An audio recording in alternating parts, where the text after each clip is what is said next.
Thank you so much, Kavita. It's, again, just a major shout out to Media Mahima and taking this on and providing this service for the community. It's imperative and highly important to encourage this kind of dialogue and discussion.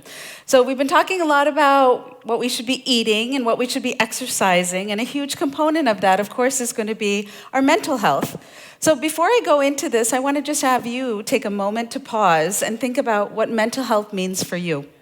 When I say that word, what kind of images, what kind of thoughts, who pops in your mind? So with that, I want to go into talking about kind of where the stigma around mental health comes into play. I went online and looked at, mental health, and this is a word cloud that popped up. So if you see any of the words that you thought of connect with any of these words, I wonder if there's a resemblance. Something that I found interesting is when I do that search, I didn't see many that supported sleep, exercise, speaking to a therapist. When I think of mental health, all of a sudden we go to the negative. Why is that? Well, up until the 17th century, unusual behaviors were actually seen as evil. And it wasn't until the concept of change happened or people started to think about what do we do with that behavior, it evolved into illness. And that's where we are now. So that journey of kind of exploring what it means, what mental health means to you, is not only a personal journey, but it's also a very community-based journey. So something that I wanted to share, because mental health oftentimes is kept in silence. Here's a story by a woman by the name of Priya Alika Elias, and she wrote something called "The Silence About Mental Health in South Asian Culture is Dangerous." I don't know when the last time you were read to, but relax in your chairs. It's always challenging to talk after lunch, right? So take a moment to relax. Close your eyes if you'd like to. I'll wake you up at the end of the story. But just imagine you sitting next to this individual and seeing what her journey was like. On November 14th, 1998, a young Indian man named Neil Grover killed himself. Neil was bright. He was studying to become a doctor and doing well in medical school. His mother said he had always been happy. She couldn't understand why he might have felt the urge to take his own life. His suicide note was cryptic as the act itself. "I had everything, but life is a double-edged sword. If I tell everything, I will lose everything." And that's what it meant to him. I repeated the lines to myself over and over as I could stumble upon their meaning, but of course I couldn't. He was like Srinivas, another South Asian medical student who also committed suicide. His family also couldn't imagine a reason, and both Grover and Srinivas were successful as Gupta, the Goldman Sachs analyst found dead after working 100-hour work weeks. The cause of Gupta's death had not yet been determined. His father, Sunil Gupta, wrote this of his son. He started complaining, "This job is not for me. It's too much work and too little time. I want to come back home." We as parents counseled him to keep going, as such difficult phases were inevitable in a high-pressure job. "Sonny, all of your own age are young and ambitious. Keep going," I would say. Keep going is a message we hear over and over. Walk it off. There's a running joke in the movie My Big Fat Greek Wedding. The protagonist's father always saying, "Put some Windex on it," as a way to heal whatever heals. It's a cure-all medicine, and no other is needed. Tough it out is a lesson.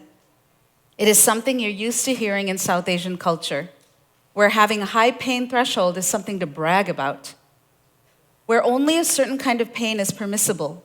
In the end, we never find out if the Windex actually works. There's little data on depression in the South Asian community. According to the Asian Pacific Islander American Health Forum, South Asian Americans, especially those between the ages of 15 to 24, were more likely to exhibit depressive symptoms. Another report revealed that there were a higher rate of suicide among young South Asian American women than the general US population. However, the report said that South Asian Americans had the lowest rate of utilization when it comes to health services. So there's a high need, but a low usage. Immigrant South Asians are particularly prone to depression and related mental health issues. A 2004 study examined the qualitative effects of immigration on the mental health of 24 Hindi-speaking women who lived less than 5 years in Canada. Many of the women polled were in agreement in one fact. They had not experienced mental health issues of any kind in India. You see, in India, you're always busy with your family members and relatives. And here you feel more lonely, you feel more loneliness, said one woman. The vocabulary of certain aches was inaccessible to them, said the woman, but they now had to find words to speak about their pain. This was in part because of a particular stressors unique to the immigrant experience. Most of all, the absence of the supportive community. Part of it was due to the simple fact that Canadians went to the doctor more. In India, we would only visit the doctor if we were sick, she said. Here, even if you're healthy, you still go for a checkup? As a child, when something bad happened to me, I never wanted to talk about it.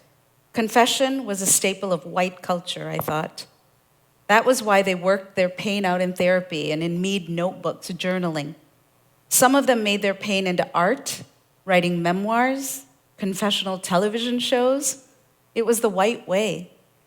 But that was not the brown way. The brown way preferred silence. In a community that valorizes endurance, stoicism is a lionized mode of existence, especially when the community is in question, is in America and subjected to the social pressure of conforming to a model minority stereotype. To admit the cracks within the community would be to question the status that Indian Americans enjoy when mainstream society. The pressure to live up to that perceived social position has been directly cited as one of the reasons that young South Asian women do not call for assistance. This tendency to underestimate, smooth over, and finally deny pain is what keeps young brown people from calling things by their true names.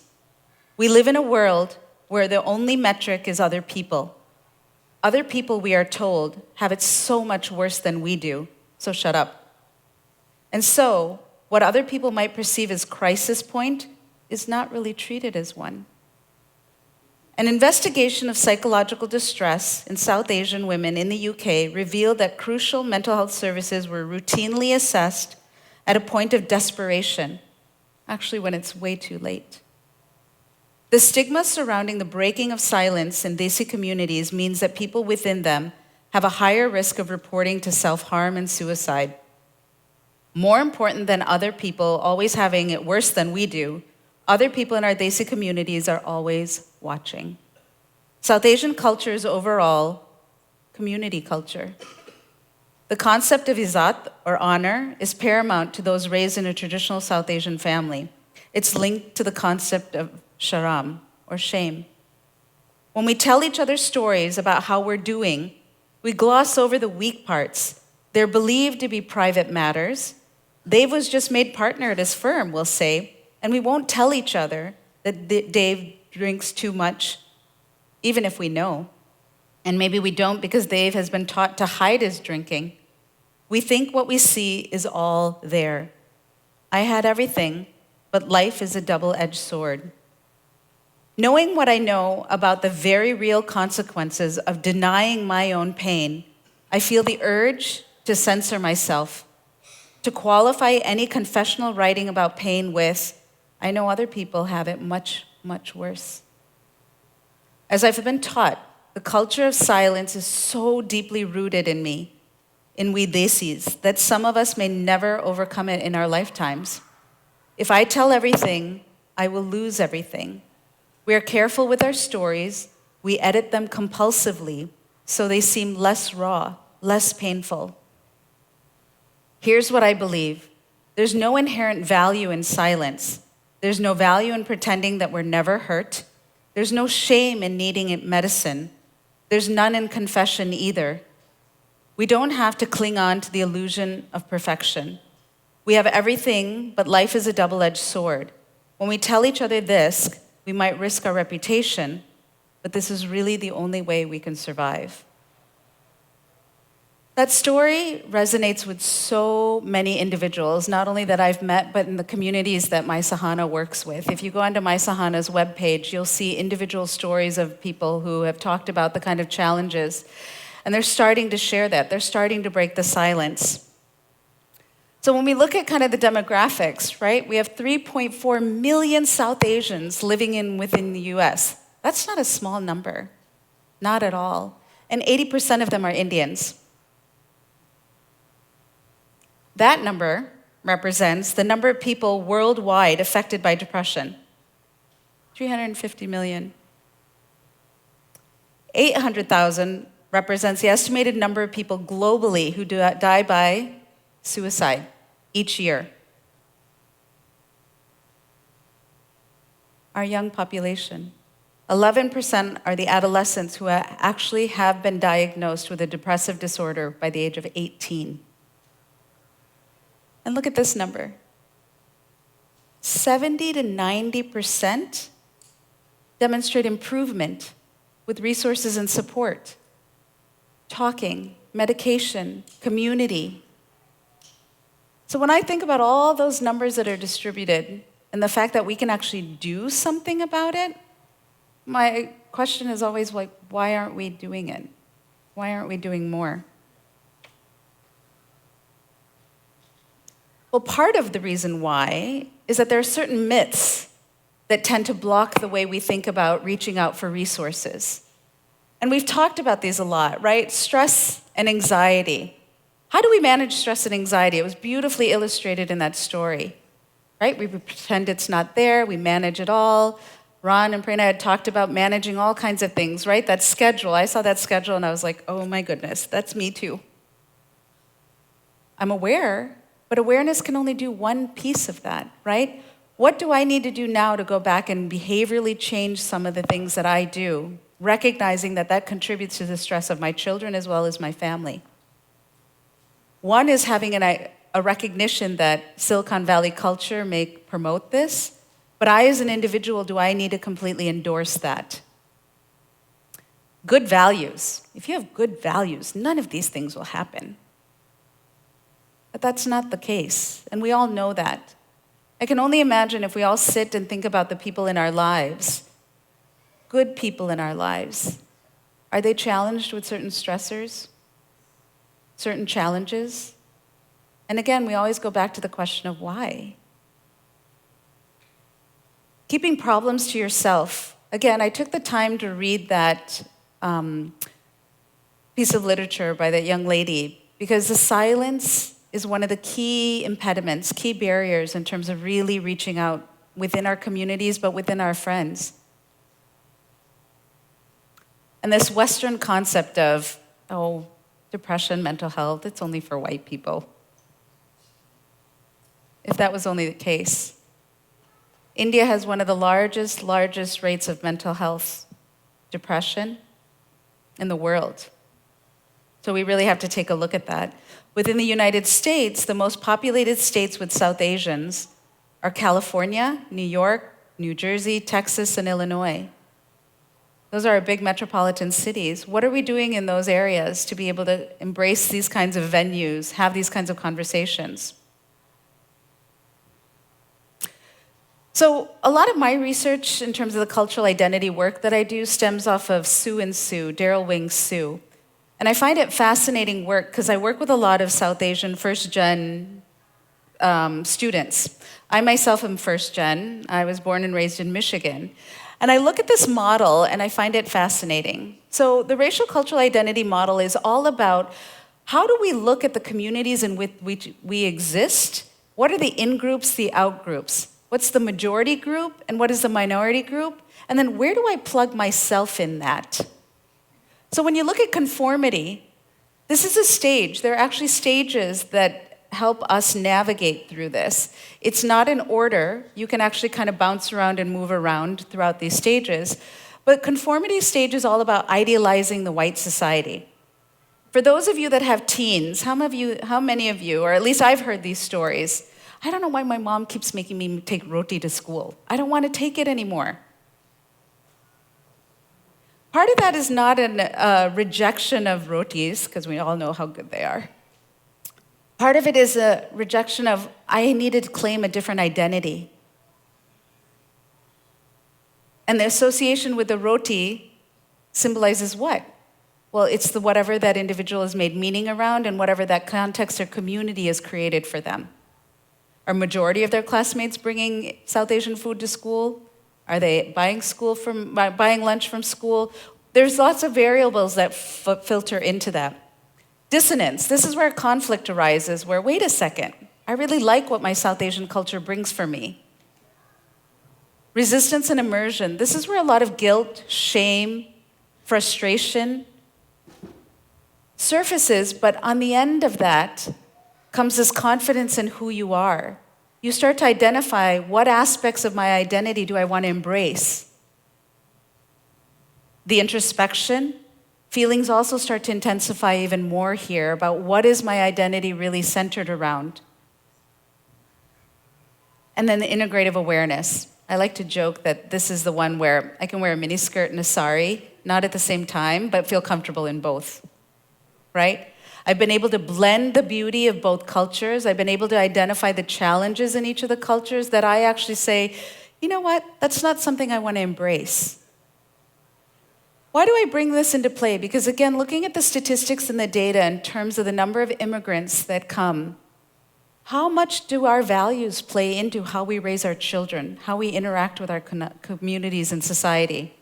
A large piece of it. So having an understanding makes a huge difference. Because we're short on time, I just want to go through this very quickly in terms of adolescence. It's a very trying and challenging time for those of us that have moved from adolescence many years ago. It's hard to reflect and think back to what those things were, what those challenges were. And these are universal traits. Early adolescence, 10 to 14 years, a struggling question is, am I normal?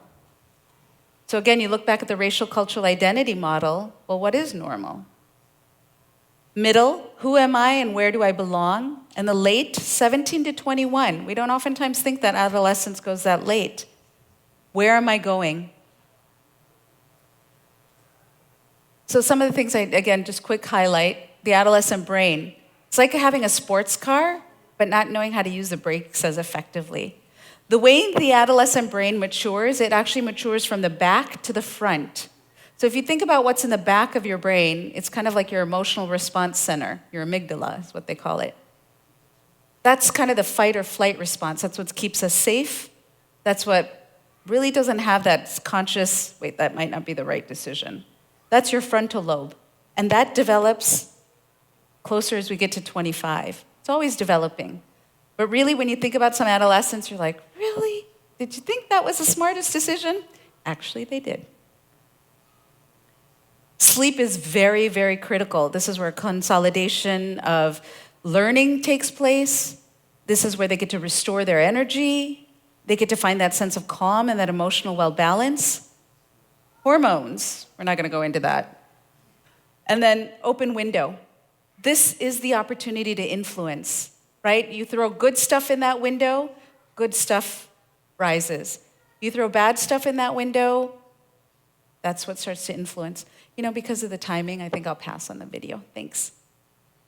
So how do we start talking about resiliency, and why is that important? Brené Brown, who has done tremendous amount of research, I encourage you to Google her TED Talks, listen to how she reframes what it means. But I truly believe this. Owning your story is the bravest thing you will ever do. So when we talk about mental health, how do we own parts of it that we're comfortable with? Where we start to share. Because that's truly what starts to break the silence and open that dialogue and allows our communities to help each other. Again, that statistic. The highest percentage of treatment is most effective in this environment.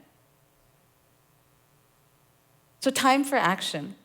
What's the call to action here? I want each and every one of you to think about why we judge. That very first slide I asked you to think about when I say the word mental health. What can you look at differently when it comes to that? You know, it's like looking at someone that has a broken arm and a cast. Well, just get over it. You should get better. Mental health, you can't see it. So you don't know what kinds of wounds, what kinds of sadness an individual walks around with. And if you knew, would that make a difference? So I encourage you to challenge how you judge. You know, I moved here from Chicago 6 years ago, and one of the things that was just very shocking in Silicon Valley is that competition. Having two young kids, a 7-year-old and a 9-year-old, in terms of hearing parents competing about academics and all of that. And I had a friend that said, well, that's society. And I responded with, that's society, but I'm part of that society. And if I can take a stand to say, wait a second, how can we not judge? How can we not be so critical? How can we actually support that mother who's dealing with a child who's got some kind of emotional disturbance versus judging and saying, well, they didn't do this or they didn't do that or the mother's pregnancy was XYZ? It sends a very different message. We become more compassionate and more kind. Awareness is a first step, so owning our stories. I don't think any single person in this room has had a super, super, super easy life. You walked the golden road. If you did, I want to meet you. If not, the challenges that you've encountered that you may have just kind of brushed off in terms of not being such a big deal are things that really shaped you to who you are today. And that's where the resilience comes into play. The empathy, the education, and listening. Really listening. The work that I do with women and adolescents, our youth, oftentimes it's just about taking that moment to listen to what it is that they want to share and what it is that they want to say, and to actually talk about their struggles. So there are many, many, many more resources, but I just wanted to share this. Again, My Sahana, there's flyers out there. Of course, the Palo Alto Medical Foundation, and then the South Asian Heart Center. So I'll leave it at that. If there's any questions. Thank you. Can I say a few words? Thank you so much. It was very nice. इतना अच्छा बोलने के बाद I have 2 lines to say. कुछ जख्म हैं जो दिखते नहीं, पर ये मत समझिए कि वो दुखते नहीं. So ये mental health है. Thank you so much. Could you translate?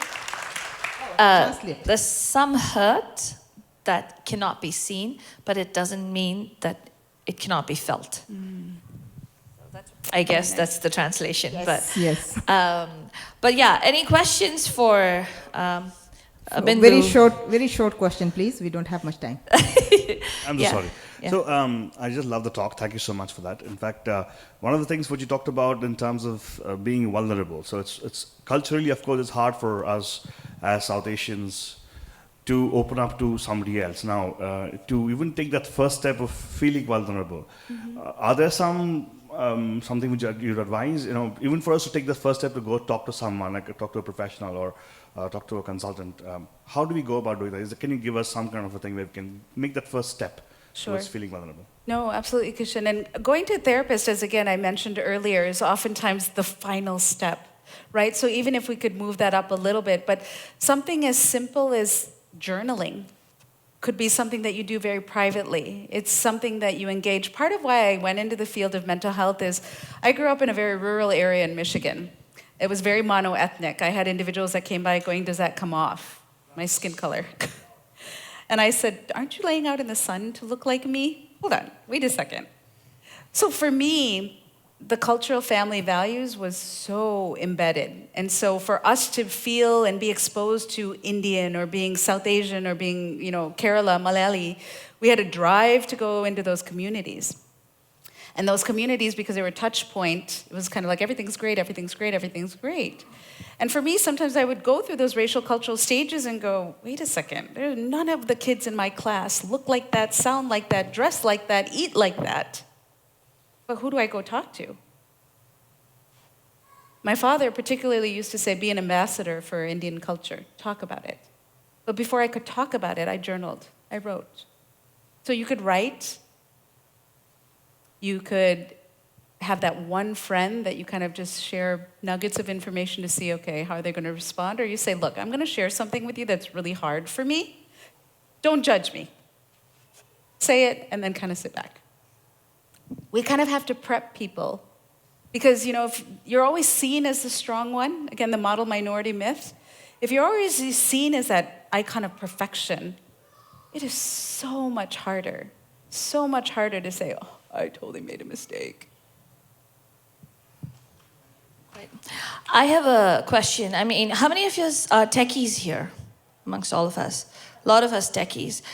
So I just wanted to really quickly, if you could address I don't know if you've seen people who have these kind of stressors, how many of us have stressful deadlines, projects? How many of us have almost felt like, oh my God, I can't handle this anymore. It's really too much. So if you could tell us some really quick tips that they can practice, what can they do? I mean, the ultimate resources are all up there, but they can come talk to you or my Sahana. But if you could give us some quick tips on a day-to-day basis, what they can practice. Sure, practical steps. I love that. Time management, right? Is everything a deadline? Is everything a deadline? And if it feels that way, we're not prioritizing effectively.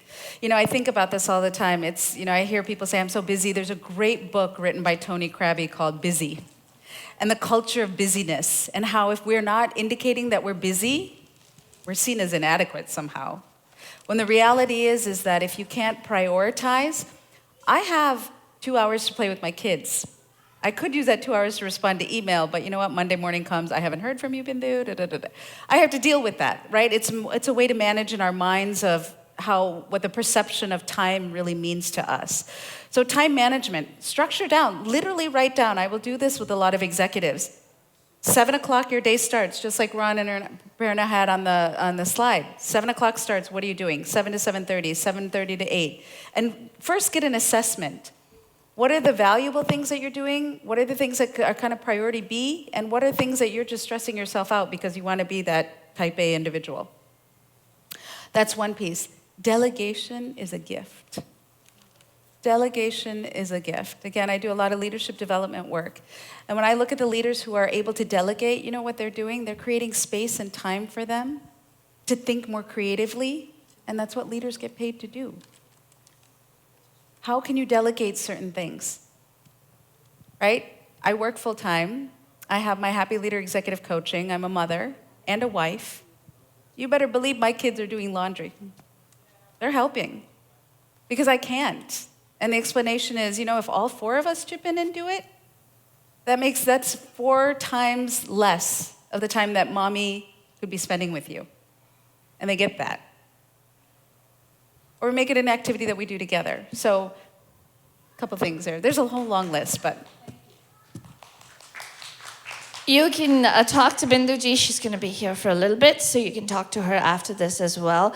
But thank you so much. It was an incredible session that we had with you.